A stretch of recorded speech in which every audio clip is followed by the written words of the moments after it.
Un grand merci et un double merci à Catherine Morin-Desailly parce que l'importance dans Seine-Maritime versus Seine-et-Marne, c'est Lubrizol.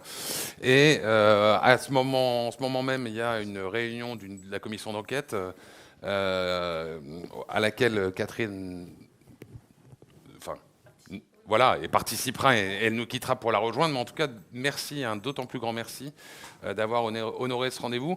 Ce matin, en fin de matinée, Roch-Olivier Mestre a répété ce qu'il avait dit déjà, mais sur le bilan globalement positif que le CSA tirait du projet de loi pour ce qu'on en connaît aujourd'hui.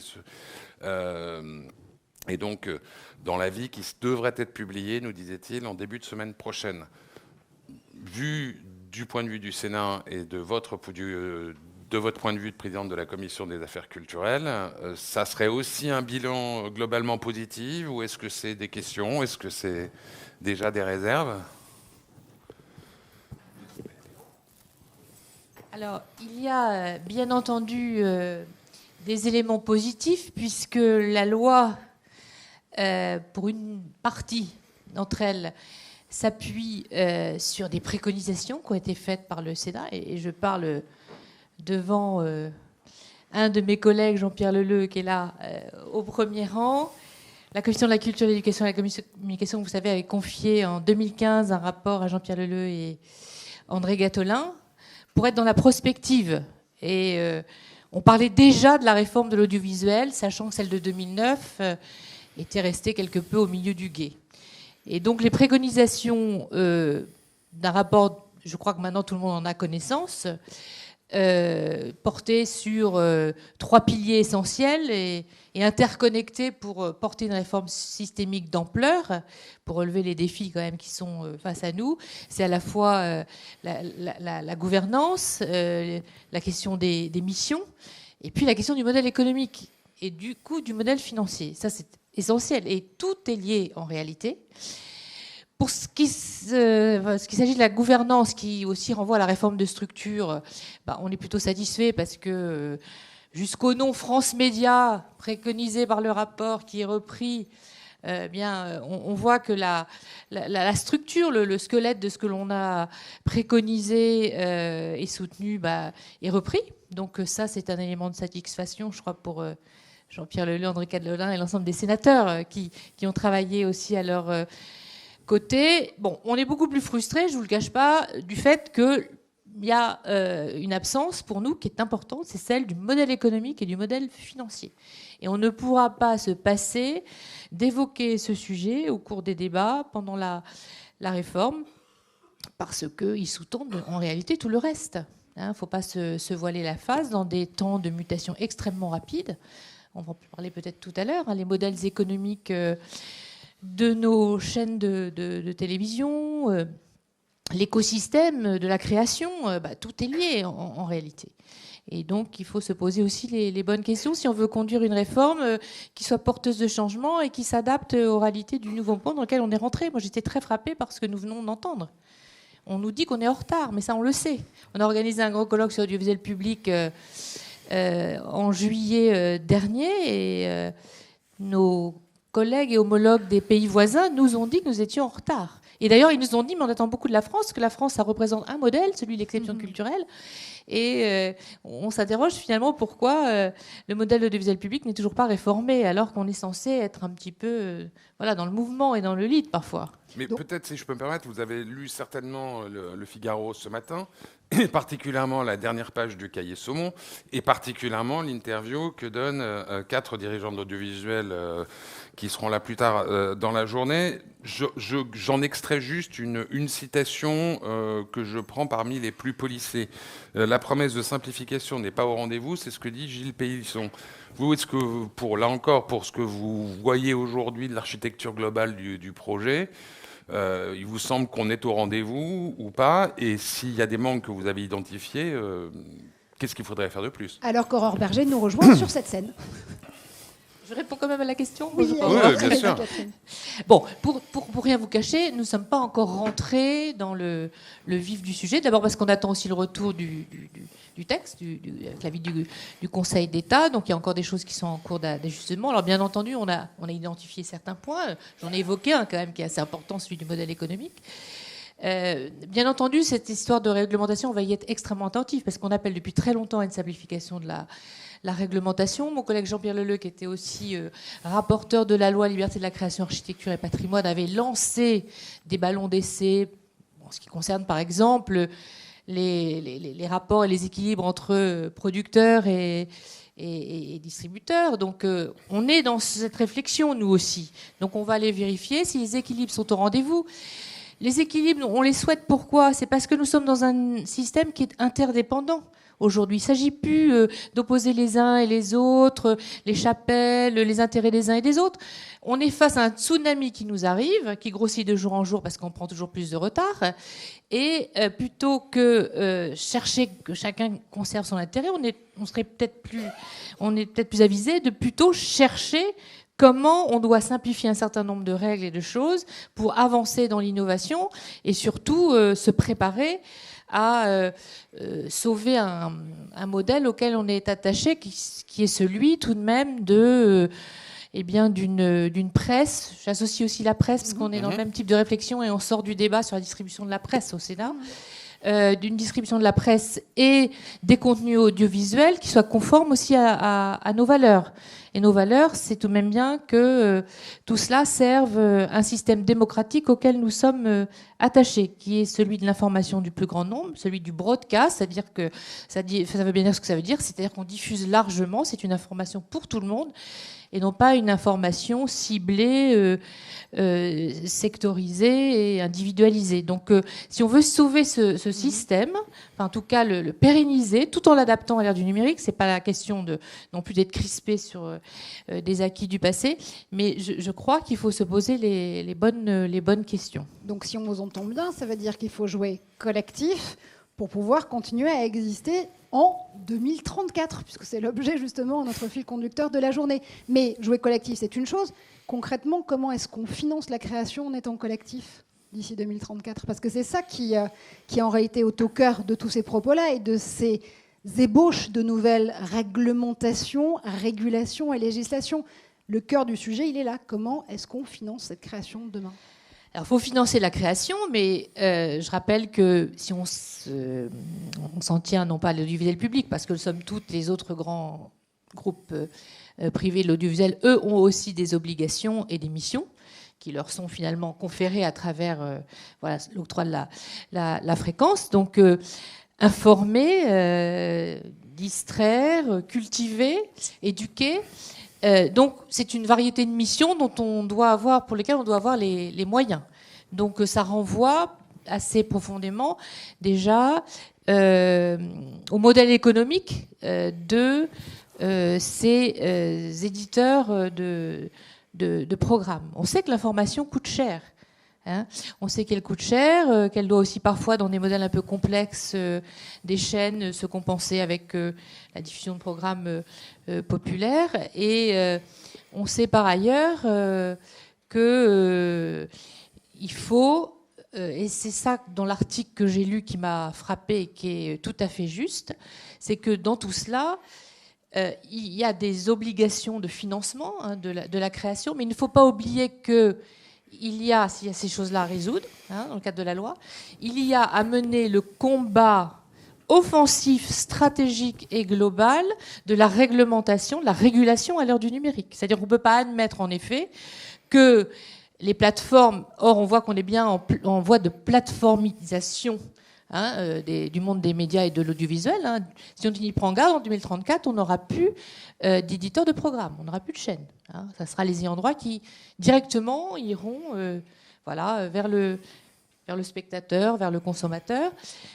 Et donc, on voit bien que si on ne prend pas garde non plus à ce que ce monde, l'écosystème numérique, soit régulé et qu'on soit au niveau européen, je reviens à ce qu'a dit la personne qui était interrogée, si on ne prend pas à faire appliquer la la directive sur les droits d'auteur et droits voisins, vous avez entendu ce qu'a dit Google, si on ne fait pas attention à l'application du RGPD dans son état d'esprit initial et après ses déclinaisons, si on ne prend pas garde à réformer le droit de la concurrence, notamment les plateformes, si on ne prend pas garde et on ne s'attaque pas au dossier de la réouverture de la directive e-commerce, qui, en fait, confère aujourd'hui une non-responsabilité, une non-redevabilité aux plateformes dont on dépend tous, hein, toute l'économie des médias en dépend aujourd'hui, eh bien, on n'aura pas gagné le sujet. C'est-à-dire qu'il y a un double travail là à effectuer, se réformer au niveau de notre pays, hein, pour s'adapter à l'heure du numérique, et en même temps avoir ce combat que l'on mène ensemble de manière très volontariste au niveau européen.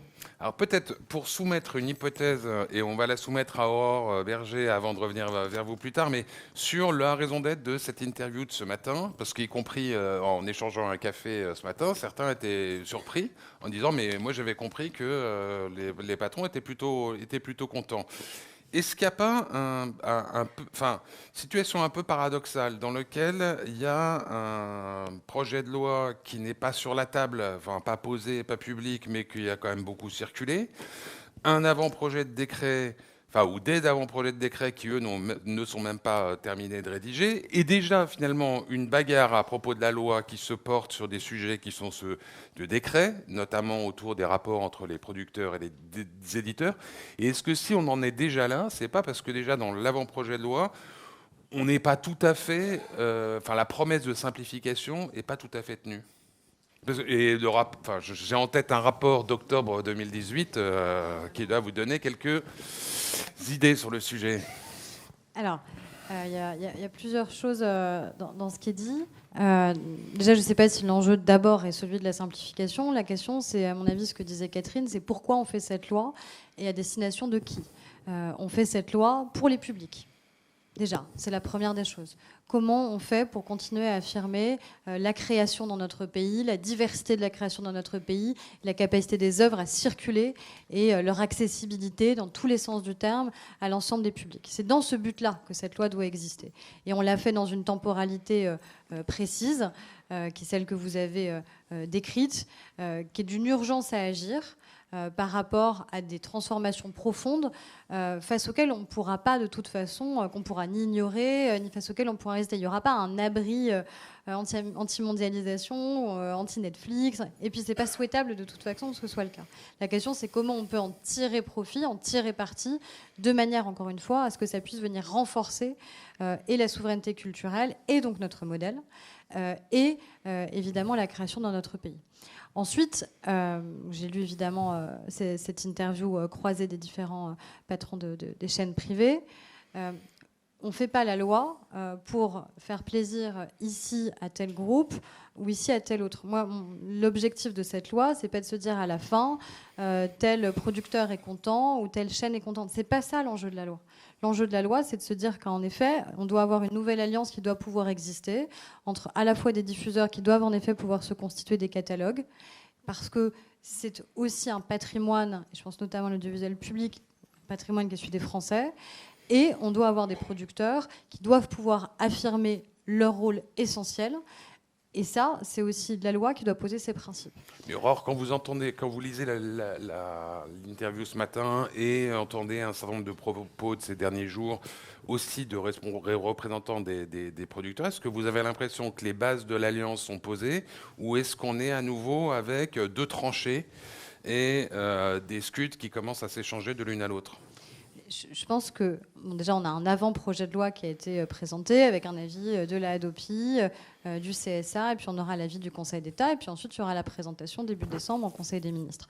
Donc on aura à ce moment-là le projet de loi. Puis ensuite il y aura aussi une discussion parlementaire. Il n'est pas impossible, tant qu'au Sénat qu'à l'Assemblée, les choses puissent évoluer, voire même qu'on les fasse évoluer plutôt dans le même sens, parce que je pense qu'on a beaucoup de terrain d'entente sur les différents sujets. Après, chacun est là aussi pour faire valoir, en amont d'un projet de loi et des discussions parlementaires, les intérêts qui sont les siens.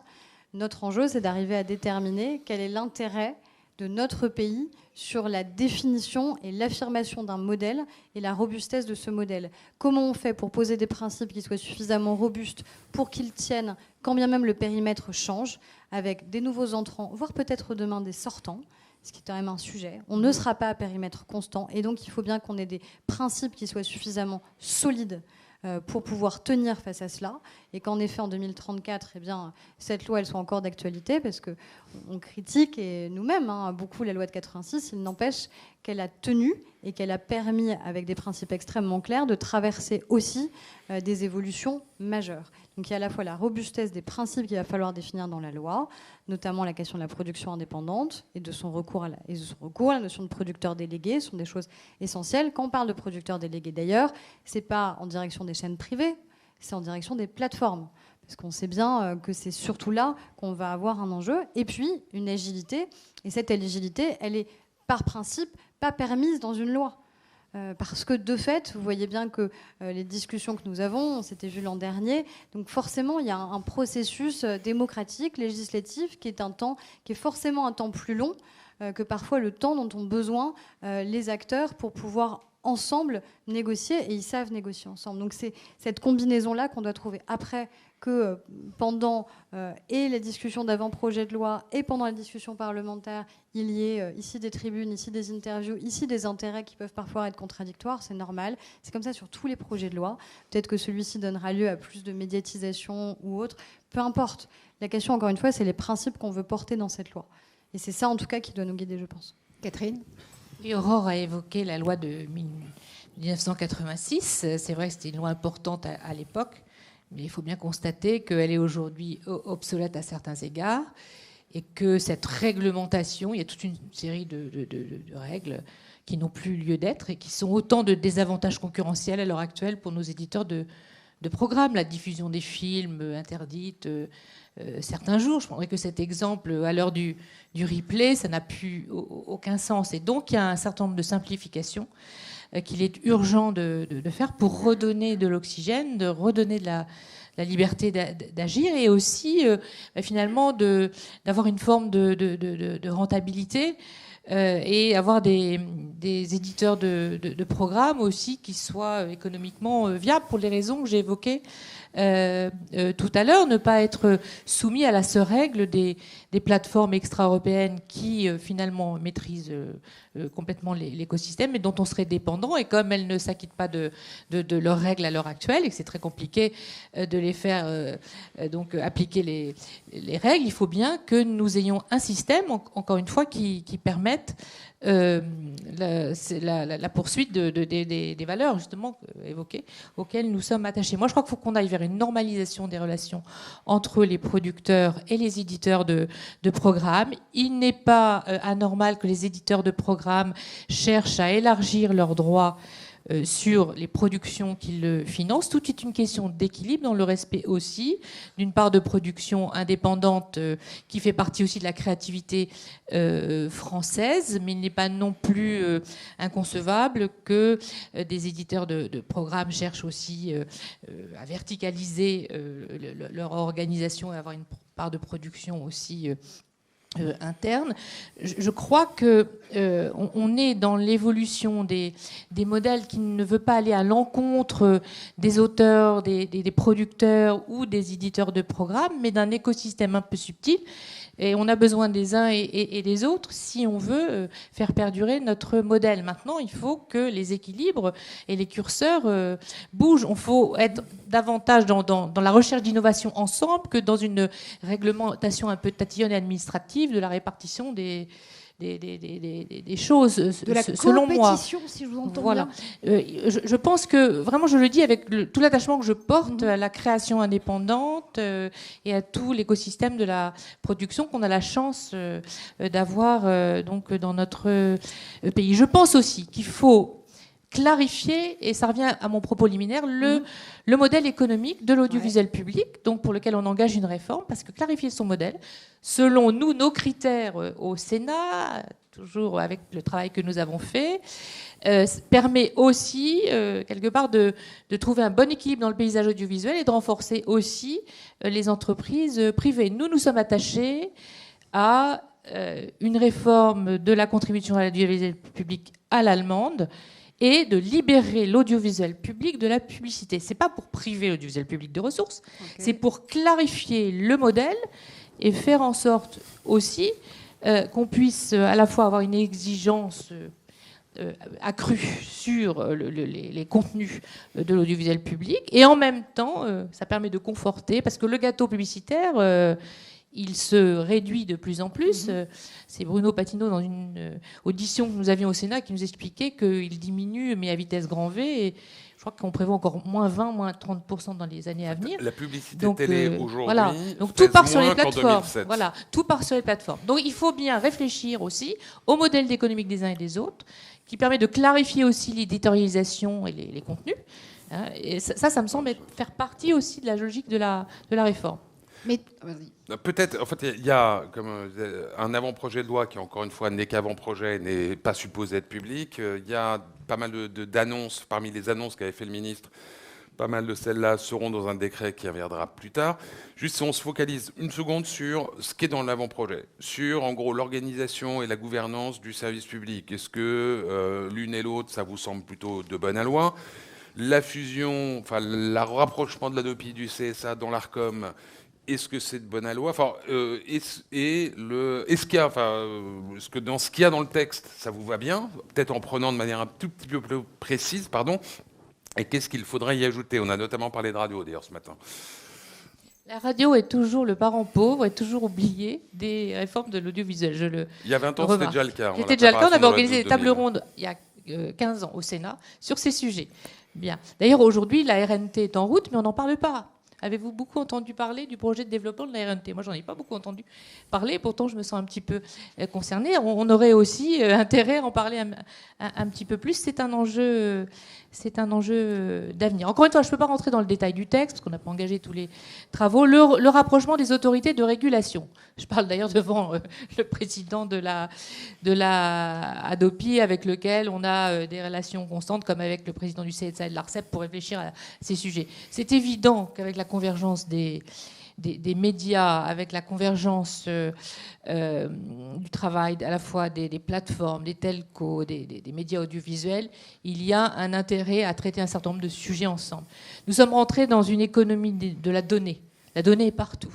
D'ailleurs, j'y ajouterai la CNIL. Il faut avoir des réflexions partagées avec la CNIL. Nous avons dessiné les 4 autorités ensemble, puisque la donnée, c'est ce qui est au cœur de l'économie aujourd'hui du numérique. Donc elle est partout, la donnée, y compris dans peut-être la construction du modèle économique des médias de demain. On parle de publicité ciblée, mais quand on songe à l'éditorialisation que font certaines plateformes à travers leurs algorithmes de l'exposition et de la lisibilité de certains programmes ou certains articles, je pense aussi à la presse, c'est bien parce que ça se construit sur la donnée, l'observation de la donnée, la captation de la donnée et le profilage des lecteurs ou des spectateurs. Donc s'il n'y a pas une réflexion aussi là-dessus avec les autorités compétentes qui en sont chargées dans un regard croisé des uns et des autres, donc le rapprochement ADOPI, c'est ça, la fusion me semble tout à fait cohérente pour avoir vécu la loi d'ailleurs d'AVSI 1, d'AVSI 2 et ADOPI. Non, c'est d'AVSI, ADOPI 1, ADOPI 2. Pour avoir vécu les 3 textes, c'est pour moi une évidence. Les choses se sont accélérées.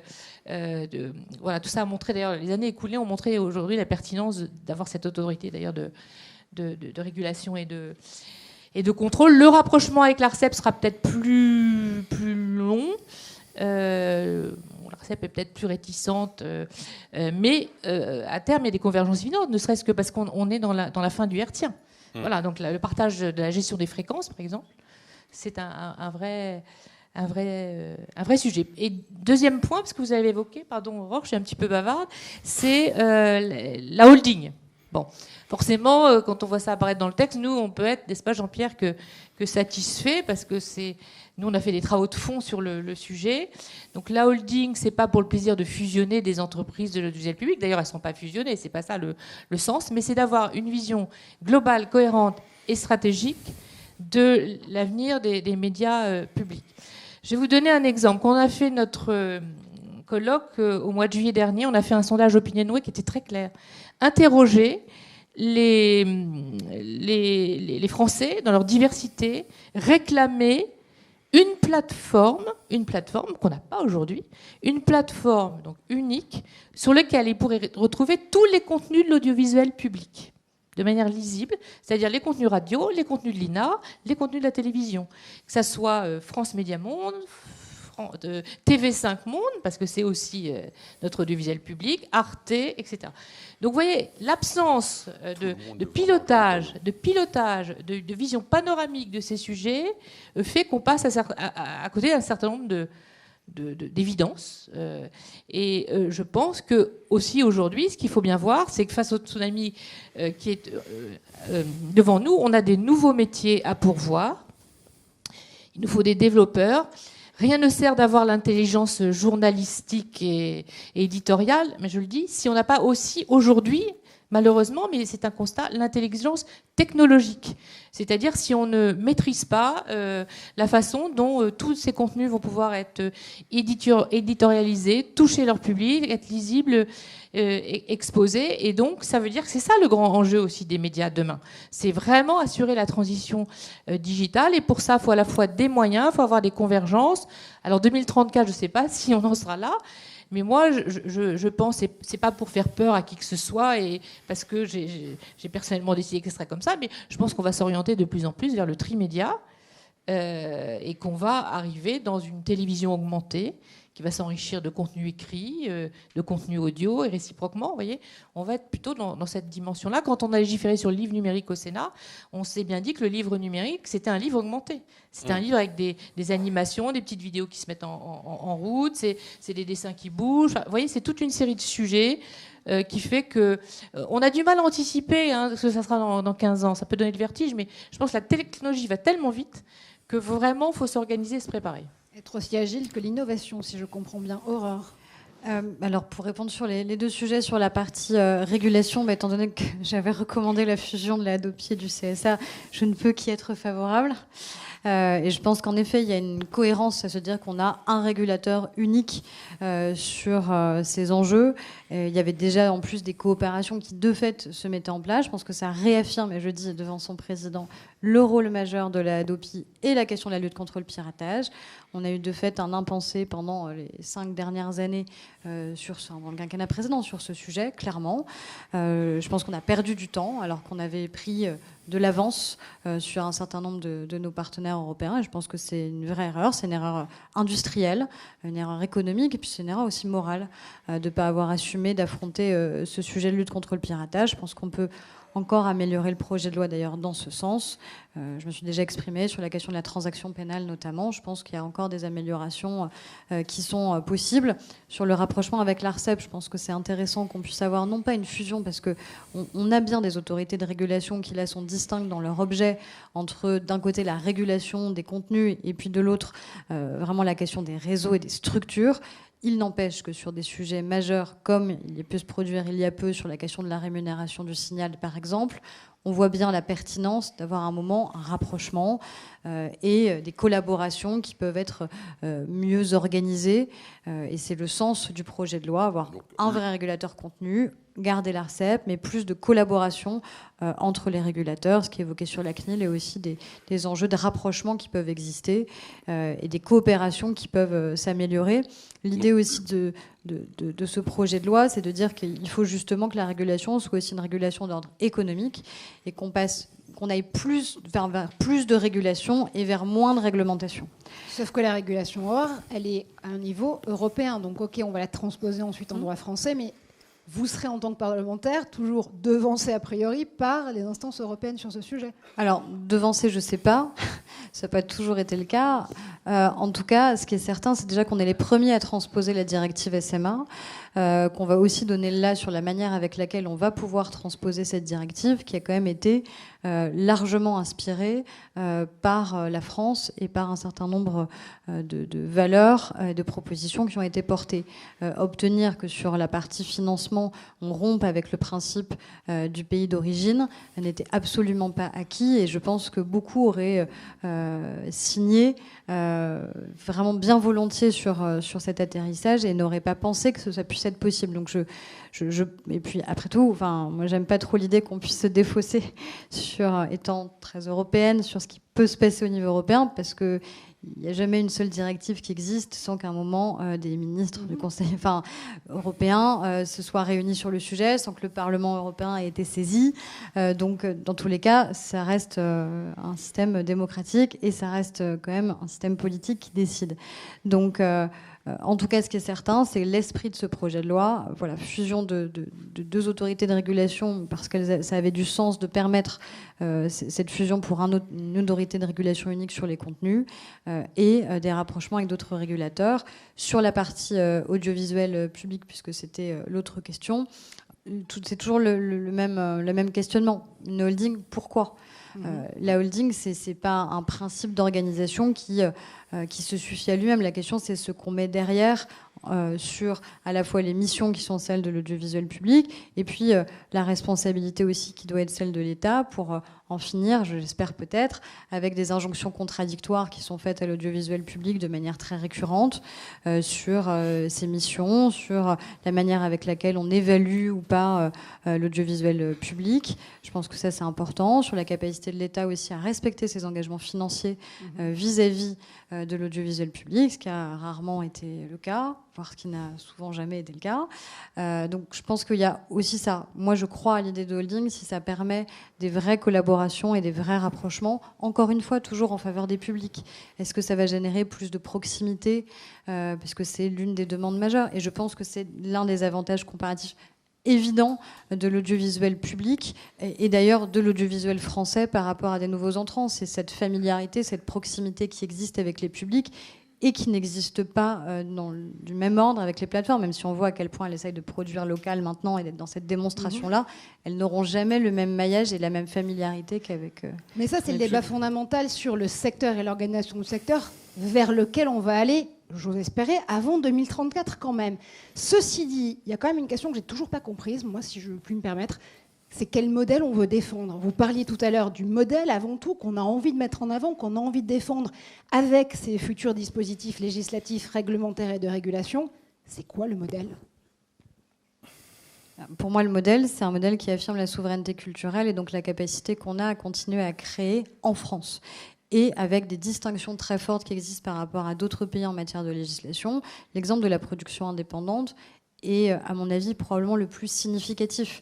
C'est-à-dire qu'on a développé, et que ce soit sur les programmes de flux, que ce soit sur la fiction, que ce soit sur le cinéma, une production indépendante, diverse, qui a de plus en plus de capacité d'ailleurs d'export, et qui a démontré la vitalité qui est la nôtre. Et le fait que justement on ait cette notion-là, qu'on ait cette définition-là, qu'on ait aussi une définition de ce qu'est un producteur délégué, qui n'est pas un producteur exécutif, je pense que c'est deux choses qui sont complémentaires. Il y a à la fois la part de production dépendante et indépendante.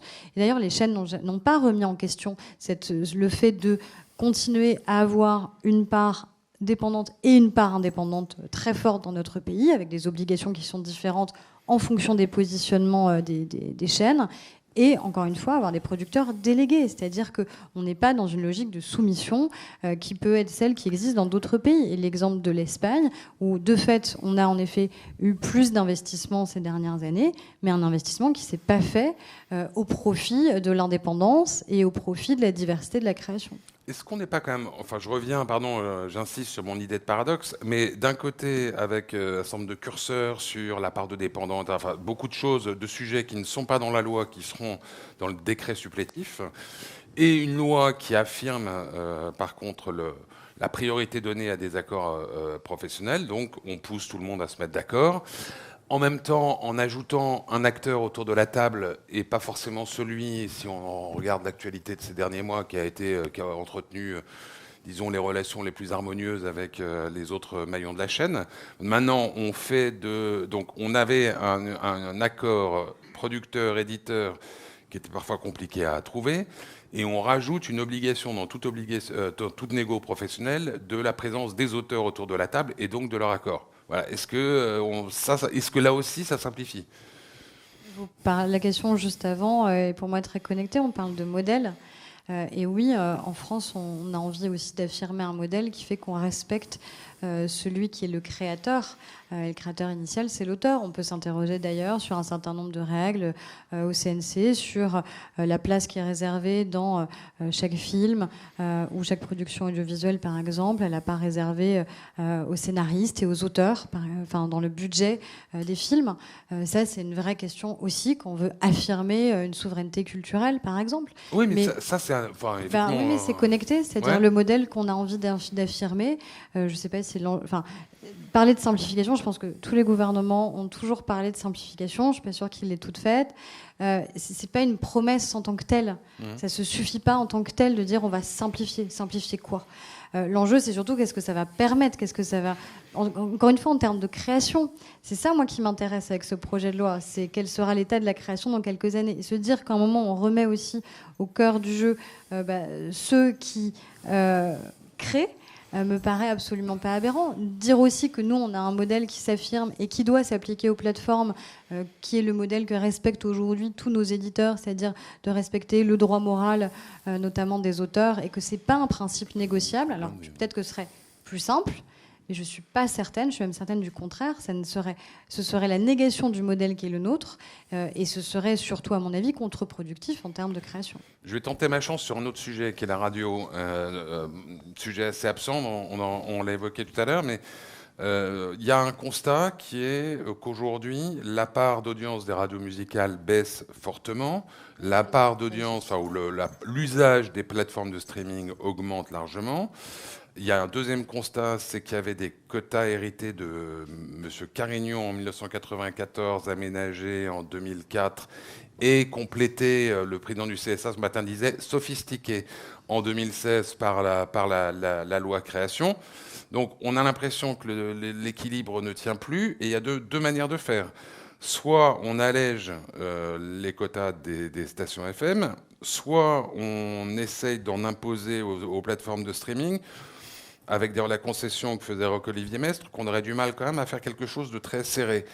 Voilà. Je vous prends l'exemple de la radio. Est-ce qu'il ne vaut pas, sur d'autres chapitres de la loi, quand on parle de simplification pas en tant que telle, mais de simplification destinée à donner les moyens aux groupes français de trouver leur place dans le nouveau paysage? C'est un des objectifs, c'est-à-dire des asymétries aujourd'hui qui existent de régulation et qui sont très puissantes. Et c'est le cas entre les chaînes, les diffuseurs et évidemment les plateformes. Donc l'enjeu, c'est évidemment de réduire ces asymétries.